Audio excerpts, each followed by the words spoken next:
नमस्कार, स्वागत है आपका हमारे इस YouTube चैनल पर। मैं मुनमुन श्रीवास्तव आपका हार्दिक अभिनंदन करता हूं। और दिल्ली विधानसभा के चुनाव निपट गए, आपने एग्जिट पोल भी देख लिया होगा। आज दिल्ली विश्वविद्यालय में भी एकेडमिक काउंसिल और एग्जीक्यूटिव काउंसिल के चुनावों के लिए वोटिंग जारी है, लेकिन दिल्ली विश्वविद्यालय में भी एग्जिट पोल को लेकर बड़ी चर्चा है, क्योंकि इस एग्जिट पोल में एक पार्टी को सबसे ज़्यादा जो है वो पोल्स में जीतता हुआ दिखाया गया है, और जो सत्ताधारी पार्टी है यानी आम आदमी पार्टी, उसे केवल 2 एग्जिट पोल ही बता रहे हैं कि उसकी सत्ता में वापसी हो सकती है। कांग्रेस का भविष्य क्या होगा उसको लेकर ज़्यादातर एग्जिट पोल जो है वो बहुत ज़्यादा भाव नहीं दे रहे हैं। आज दिल्ली विश्वविद्यालय परिसर में हमारी मुलाकात हुई जाने माने वरिष्ठ पत्रकार सैयद अतहर अली से, जो कि जिनको की चुनावों को कवरेज करने का एक बड़ा अनुभव रहा है, और उनकी राय जानते हैं कि आखिर जो है वो इस चुनाव में क्या ख़ास जो है हुआ और अब किसकी सरकार बनती दिख रही है। धन्यवाद मुनमुन जी बताइए। आपको लगता है कि इन एग्जिट पोल को देखकर क्या ये सही साबित होंगे इस बार? हरियाणा इलेक्शन में हमने देखा था कि जो है वो कुछ कहा गया और हुआ कुछ अलग। महाराष्ट्र की हालत भी कुछ ऐसी ही नज़र आई।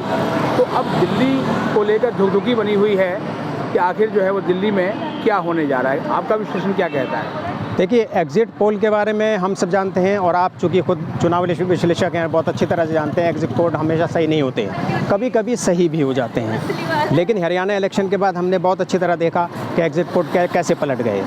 दिल्ली में जहाँ तक मेरा अनुमान है, मुझे नहीं लगता कि जो एग्जिट पोल आए हैं वो बिल्कुल सही ठहरने वाले हैं।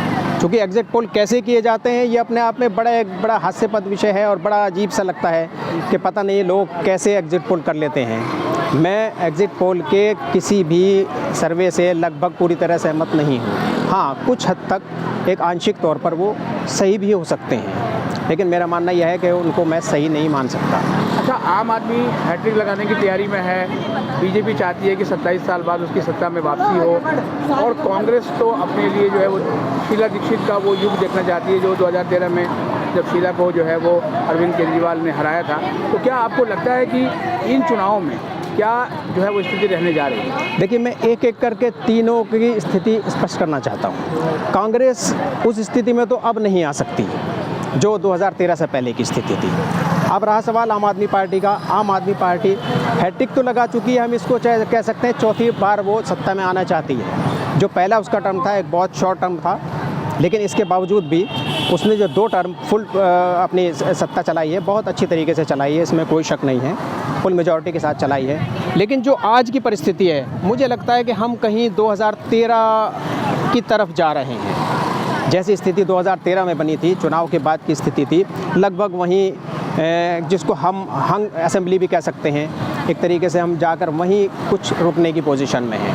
मतलब अच्छा, किसी को भी जो है वो इस पर बहुमत नहीं दे रहे हैं? हाँ, मैं पहले बीजेपी वाली बात पूरी करके इस पे आता हूँ। अच्छा, सवाल बीजेपी का है। देखिए, बीजेपी की कोशिश पूरे भारत में एक एक राज्य को अपने कब्जे में करने की रही है। उसने इलेक्शन के द्वारा ऐसा किया है, लेकिन दिल्ली एक ऐसा राज्य बना हुआ था जिसको अभी तक वो अपने कब्जे में नहीं कर पाई थी, यानी सत्ता में नहीं आ पाई थी। उसकी कोशिश ये है कि वो 27 साल बाद सत्ता में आए, लेकिन मुझे ऐसा नहीं लग रहा कि दिल्ली में वैसी स्थिति बन पाएगी कि फुल मेजॉरिटी के साथ भारतीय जनता पार्टी सरकार बना सके। बाकी ये तो इलेक्शन के नतीजे के बाद ही पता चलेगा। अगर साहब एग्जिट पोल में तो बीजेपी की बल्ले बल्ले हो रखी है। हाँ, ऐसा हो सकता है। देखिए, ये एग्जिट पोल वालों का अपना नज़रिया हो सकता है। मेरा अपना मानना यह है कि शायद एग्जिट पोल इतने सही नहीं होने वाले। हाँ, ठीक है, बीजेपी को बेनिफिट है। बीजेपी को बेनिफिट होने की सबसे बड़ी बुनियादी वजह यह है कि कांग्रेस ने जिस तरीके से चुनाव में कमबैक किया है। अरविंद केजरीवाल साहब ने एक बड़ी गलती कर दी, कांग्रेस के खिलाफ एक पोस्टर उन्होंने जारी कर दिया जिसमें राहुल गांधी को लेकर कुछ आपत्तिजनक बातें थीं। इसके बाद कांग्रेस ने जो बैक किया है, इससे आम आदमी पार्टी को बहुत बड़ा नुकसान होने वाला है। उसका खामियाजा उसको भुगतना पड़ेगा, और ऐसा ये लग रहा है कि इसकी वजह से बीजेपी को जो बेनिफिट हुआ है, यही वो एग्जिट पोल वाले दिखाने की कोशिश कर रहे हैं। मेरा अपना मानना तो यही है। जी, कहा यह जा रहा है कि कांग्रेस जो है वो दिल से नहीं लड़ी, और गाड़ी जो है वो बहुत देर से निकली उनकी स्टेशन से। हाँ, ये मैं आपकी इस बात से पूरी तरह सहमत हूँ, क्योंकि आपने भी खुद बहुत फील्ड में रहकर देखा है, और हम लोग भी फील्ड में देखते रहे हैं। कांग्रेस असल में ऐसा लग रहा था कि चुनाव लड़ना ही नहीं चाह रही थी। और हो सकता है उसकी बुनियादी वजह यह हो चूँकि वो इंडिया गठबंधन के साथ रहकर वो अपने संबंध नहीं खराब करना चाहती थी। लेकिन चूँकि केजरीवाल साहब ने जो एक ज़रा सी गलती कर दी, उसमें राहुल गांधी को भी मोदी और अमित शाह के साथ निशाने पर ले लिया, तो उससे कांग्रेस को मजबूरन चुनाव में वापसी करनी पड़ी। और ये जो पिछले एक हफ्ते की मेहनत ने है उसने कांग्रेस को तो वोट परसेंटेज बढ़ाने में मदद की है, अरविंद केजरीवाल की आम आदमी पार्टी को बड़ा नुकसान पहुंचाने में भी मदद की है। अच्छा, अधिकतर एग्जिट पोल ने तो कांग्रेस को 0 दिया है, लेकिन कुछ एग्जिट पोल 1, कुछ 2 से 3 सीट दे रहे हैं। आप कांग्रेस को कितनी सीट दे रहे हैं? देखिए, जो जैसे मैंने एनालिसिस किया है या मैंने अपना जो ग्राउंड पे रिपोर्ट हासिल की है, मुझे ऐसा लगता है कांग्रेस को 2-3 सीटें तक मिलने की संभावना है। तो ये सीट कौन कौन सी हो सकती है? देखिए, एग्जैक्ट तो किसी को बारे में नहीं कहा जा सकता, क्योंकि दिल्ली की स्थिति आज के दौर में बड़ी अजीब है। उनमें जी हम अंदाज़ लगा सकते हैं कि एग्जैक्ट नहीं है, लेकिन मुझे ऐसा लगता है कि ये मुस्लिम बहुल सीट भी हो सकती हैं और ये दलित सीटें भी हो सकती हैं। और जहाँ तक मेरा अपना मानना यह है कि इसमें सीलमपुर की सीट में कांग्रेस को बेनिफिट मिल सकता है, हारून यूसुफ साहब की बल्लियारा मारान में उसको बेनिफिट मिल सकता है, एक सीट बादली और एक नांगलोई में भी कांग्रेस कुछ अच्छा करने की उम्मीद लग रही है। एक सीट में और मैं थोड़ा सा आपको बताना चाहूँ, एक जनकपुरी में कांग्रेस को एक नई प्रयोग किया था राहुल गांधी जी ने हरबानी कौर को टिकट देकर। मुझे लगता है कि वहाँ पर भी कांग्रेस ने बड़ा अच्छा किया है।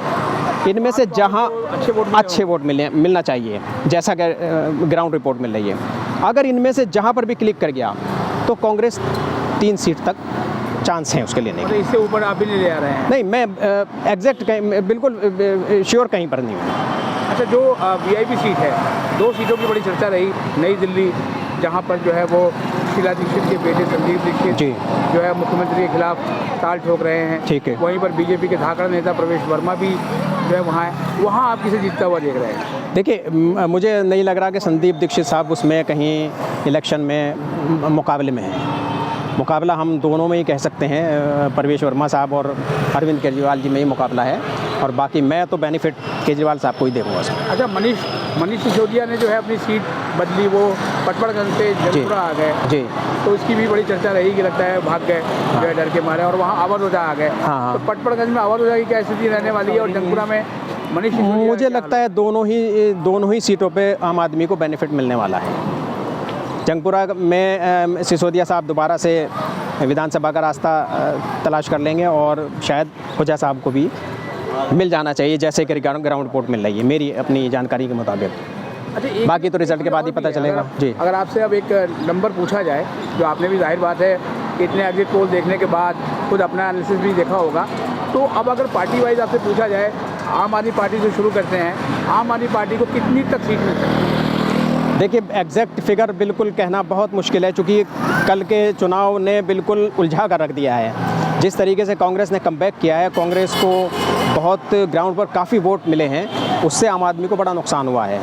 जहां हम एक हफ़्ता पहले तक आम आदमी को 40 से ज़्यादा सीटें दे रहे थे, वहां अब हम 30 और ±2 से बस इससे ज़्यादा हम नहीं दे सकते फिलहाल। आज की मेरी स्थिति तो यही है। और अगर बात करें बीजेपी की जी, तो उसको आप लगभग बस बीजेपी 1-2 सीट बढ़त में रह सकती है आम आदमी पार्टी से, यानी कि बहुत कांटे का मुकाबला है। और इसमें कांग्रेस की भूमिका भी हो सकती है, मतलब 2013 की 13 जैसी तो बिल्कुल नहीं होगी, लेकिन कुछ उसके करीब में जा भी सकता है मामला। अच्छा, एक चीज़ और भी है, कहा गया कि जो वोटर है वो घर से निकला नहीं, लोकसभा इलेक्शन के मुकाबले महज 1.5% से थोड़ा ज़्यादा जो है वो पोलिंग हुई जी। क्या मानते हैं आप, क्यों नहीं निकल रहा यूथ वोट देने के लिए? असल में पता नहीं, यूथ को ऐसा लग रहा है कि या तो उनकी ख्वाहिशें पूरी नहीं हो रही हैं, क्योंकि जितनी भी पार्टियां हैं एक तरीके से उन्होंने सबने महिलाओं को फोकस कर लिया है। ये अच्छी बात है, महिलाओं को सहूलत मिले, बहुत अच्छी बात है, लेकिन ऐसा लग रहा था कि यूथ को किसी ने फोकस नहीं किया। एजुकेशन पे आम आदमी चर्चा कर रही थी, लेकिन बाकी दोनों पार्टियों ने एजुकेशन पे कोई चर्चा नहीं थी, और यूथ की जो फैसिलिटी को लेकर जो उनके मसले थे उन पर कोई चर्चा नहीं हो रही थी। ठीक है, आप बिजली फ्री दे रहे हैं, पानी फ्री दे रहे हैं, और अब महिलाओं को महीने की राहत भी देना चाह रहे हैं, लेकिन वो इस तरह की योजनाओं से ठीक है महिला वोटर वो हो जाता है, लेकिन डामाडोल हमारा यूथ जो है वो बिल्कुल कॉन्स्टेंटली, मतलब एक तरीके से एक जगह जा नहीं पा रहा था। अच्छा, तीनों ही पार्टियों में जो है वो फ्रीबीज की होड़ लगी थी, आम आदमी पार्टी ने जो घोषणा की, बाद में जो भाजपा कहती थी कि रेवड़ी को नहीं बांटेंगे, बाद में वो भी रेवड़ी ले आए। तो क्या आपको लगता है कि अब आगे जो चुनाव होंगे वो सारे चुनाव फ्री बीस पे ही लड़े जाएंगे? देखिए, ये एक ऐसी वो बन चुकी है फ्री, जो चीज़ को मोदी जी की भाषा में कहें तो रेवड़ियाँ बांटना, ये एक ऐसा कल्चर बन गया है, रेवड़ी कल्चर। इसको अब ख़त्म करना मौजूदा परिस्थितियों में लगभग नामुमकिन है। कोई भी सत्ता में आएगा, चाहे वो भाजपा है या आम आदमी मौजूद रहे, वो इस चीज़ को ख़त्म कर ही नहीं सकता। या किसी भी, ये सिर्फ दिल्ली में ही नहीं है, ये पूरे भारत का कल्चर सा बन गया है ये सब। अच्छा, चुनाव आयोग ने बड़ी कोशिश की कि वोट परसेंटेज हम बढ़ा दें और सब कुछ के, क्यों नहीं बढ़ रहा है दिल्ली में वोट परसेंटेज, क्या कारण है? देखिए, दिल्ली में भी वही चीज़ें रही जो हम पूरे भारत में देख सकते हैं। लोगों का रुझान, लोगों को ऐसा लगता है कि इलेक्शन से हम लोग को बोर किया जा रहा है, इलेक्शन से हमें बोर किया जा रहा है। मतलब हमारी जो असली ज़रूरतें हैं, हमारी असली जो समस्याएं हैं, वो इलेक्शन मतलब चुनाव राजनीतिक पार्टियां नहीं उठाती हैं, और इलेक्शन कमीशन भी उस पर तवज्जो नहीं देता है। हालांकि उसका काम ये नहीं है, ये काम तो राजनीतिक पार्टियों का है, लेकिन वो राजनीतिक पार्टियों से कुछ ऐसे बातचीत कर सकता है बैठकर कि मेन जो मुद्दे हैं जनता के, असल के, ख़ासतौर से यूथ के, उस पर चर्चा की जाए। लेकिन मुझे नहीं लगता कि हमारी पार्टियाँ यूथ पर ज़्यादा तवज्जो दे रही हैं, और ये भी एक रीज़न है कि यूथ का वोटर सबसे ज़्यादा है, यूथ सबसे ज़्यादा है, इसलिए यूथ नहीं निकलता है अभी भी। चलते चलते आज का एक आखिरी सवाल, आपको क्या लगता है कि आने वाले समय में जी, जो है वो सरकार चाहे किसी की भी बने, आम आदमी पार्टी की बने, बीजेपी की बने, या फिर अगर कांग्रेस आती है तो उसकी बने, सबके पोर्टफोलियो में फ्री बीज हैं, तो क्या वाकई में ये वादे पूरे करेंगे या केवल ये झुंझुना साबित होगा? देखिए, कुछ वादे तो चल ही रहे हैं, बिजली पानी वादे चल रहे हैं, महिलाओं को टिकट फ्री मिल ही रहा है, पेंशन अगर उन्होंने दे भी दी तो बहुत बड़ा वादा नहीं है, उससे फ़ायदा क्या होगा? ये वादे तो देखिए सरकारें थोड़े बहुत हद तक करीब पूरी कर ही देती हैं, और ये सब लिमिटेड होते हैं, इनकी कोई वो ज़रूरी नहीं है कि सबको मिलेगा। बहुत सारे लोग फिर भी इसके बावजूद भी योजनाओं से लाभान्वित नहीं हो पाते। तो ये चलेगा, लेकिन इन वादों का कोई मायने नहीं रहते। बहुत बहुत धन्यवाद सैयद साहब, हमें समय देने की। चलिए, शुक्रिया बहुत बहुत। तो आपने सुना वरिष्ठ पत्रकार सैयद अज़हर अली का विश्लेषण, और अब सभी को इंतज़ार रहेगा 8 फरवरी को, शनिवार को, जब दिल्ली विधानसभा के चुनाव के जो वोट पड़े हैं उनके नतीजे आएंगे। इनका कहना यही है कि बहुत कंफर्टेबल मेजॉरिटी खींच खाच के ही किसी पार्टी की आ सकती है। अब ये देखना बड़ा दिलचस्प होगा, क्योंकि सैयद अज़हर अली को एक बहुत अच्छा सेफोलॉजिस्ट भी माना जाता है। फिलहाल आज के लिए इतना ही। अगर हमारे चैनल पर नए हैं, चैनल को लाइक करें, सब्सक्राइब करें और शेयर करें। मिलते हैं एक और एपिसोड के साथ, तब तक के लिए नमस्कार।